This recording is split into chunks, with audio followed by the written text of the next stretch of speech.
Russian troops running away after Ukrainian artillery destroys their truck.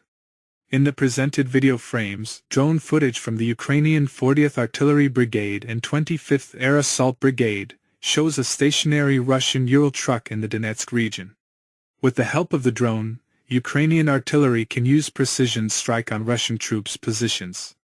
They deliver multiple strikes, and on if the shells destroys the Russian truck. After we can see 3 Russian troops who are running away on foot in the open trying to avoid more Ukrainian strikes, when they could have got cover inside the abandoned building nearby. This video was published by the Ukrainian 40th Artillery Brigade on their official Telegram channel.